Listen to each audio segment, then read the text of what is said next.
মতো নাস্তিক মুরতাদেরা আজকে মিডিয়া পড়াই, আজকে আদালত পড়াই মুসলমানের কল্যাণের ভিতরে আঘাত করার সাহস পায়। ঠিক কিনা বলে? আর মুসলমান গর্জে উঠতে হবে।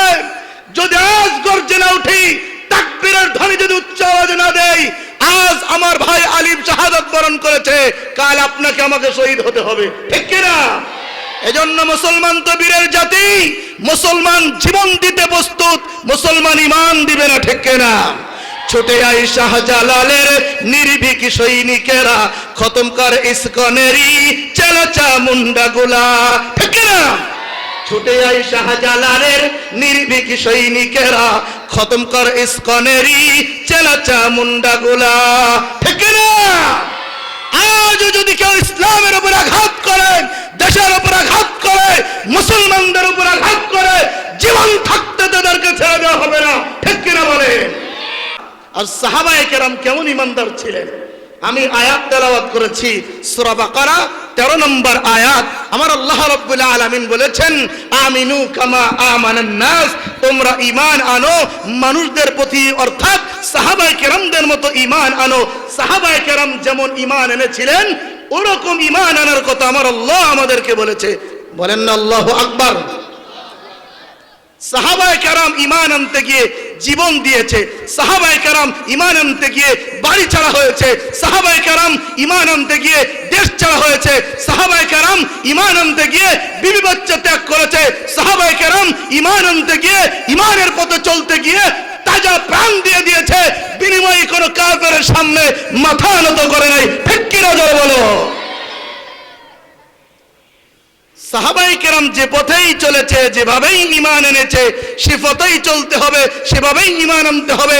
তাহলে আমাদের উপরে শান্তি, রহমত বর্ষণ করবেন কে? আর একটু জোরে আওয়াজে বলেন কে?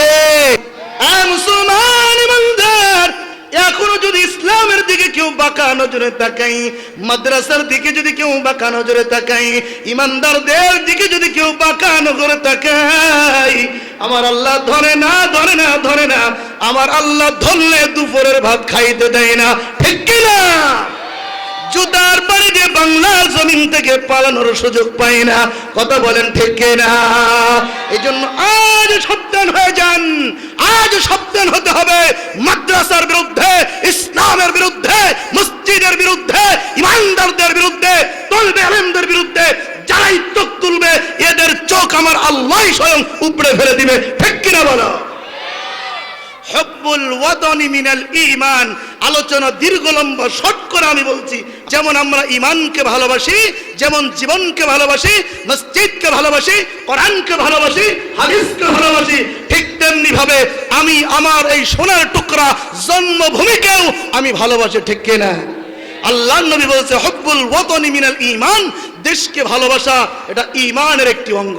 আল্লাহু আকবার। জন্য আমার দেশ ইসলামের জন্য জীবন দিয়েছি, দেশের জন্য আমরা জীবন দিয়েছি। ঠিক কিনা? ইসলামের দিকে যারা বাঁকা নজরে তাকাবে, তাদের চোখ উপড়ে ফেলে দেওয়া হবে। আমার সোনার সার্বভৌমত্ব বাংলার জমিনকে নিয়ে যারাই চক্রান্ত করবে, তাদের চোখ উপড়ে ফেলে দেওয়া হবে। ঠিক কিনা বলো? আজকে ইসকন নামের একটি সংগঠন উত পেতে উঠে পড়ে মুসলমানদের বিরুদ্ধে লেগেছে। ঠিক কিনা? কথা বলেন ঠিক কিনা? ভারত আজ মুসলমানদের ঈমান পরীক্ষা করতে যাচ্ছে, মুসলমানদের বিরুদ্ধে তারা আসছে, যুদ্ধ করার জন্য, মুসলমানদেরকে ধ্বংস করার জন্য আসছে। মুসলমান খুব সোচ্চার হতে হবে। দেখেন, দেশের ভিতরে আর্মি, পুলিশ, বিজিবি, র্যাব, প্রশাসন, সমস্ত প্রকার প্রশাসন দেশ রক্ষার জন্য চতুর্দিকে না ঘুমিয়ে না খেয়ে উত পেতে আসে, যাতে করে দেশ কেউ নষ্ট না করতে পারে। ঠিক কিনা বলেন?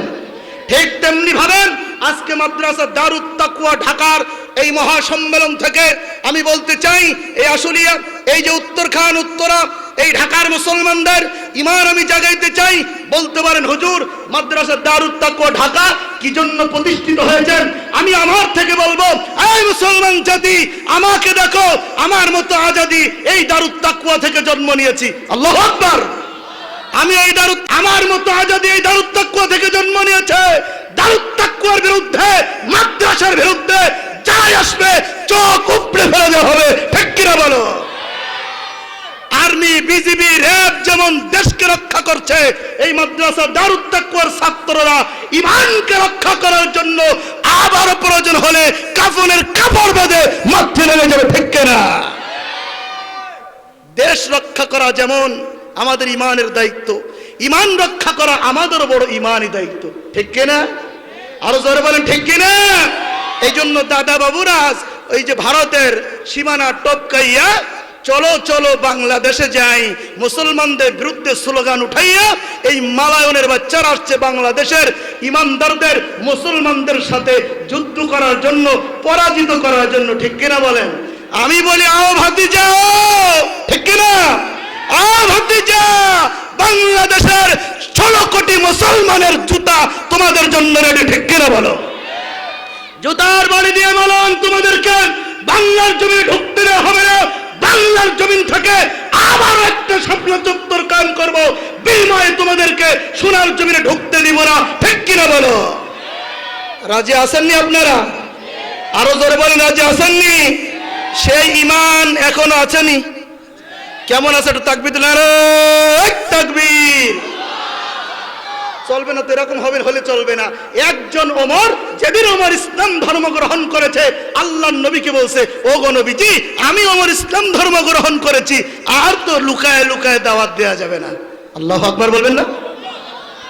আবার এখানে বলছে রাসূলুল্লাহ, আগে নবীজি, বিশ্ব নবী, মায়ার নবী, দয়ার নবী, একটু অনুমতি দিন, কাবার চত্বর থেকে ইসলামটা ফুটাইতে চাই। আল্লাহু আকবার বলেন।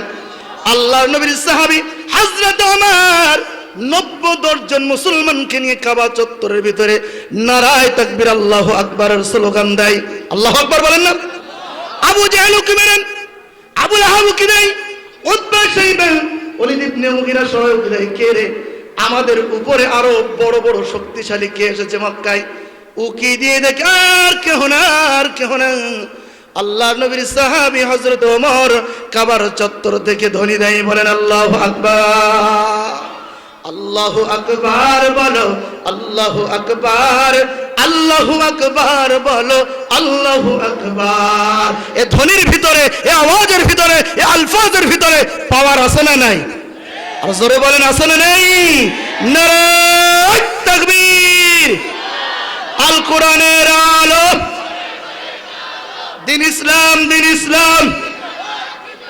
আজকের মাহফিল, নারায়ে তাকবীর।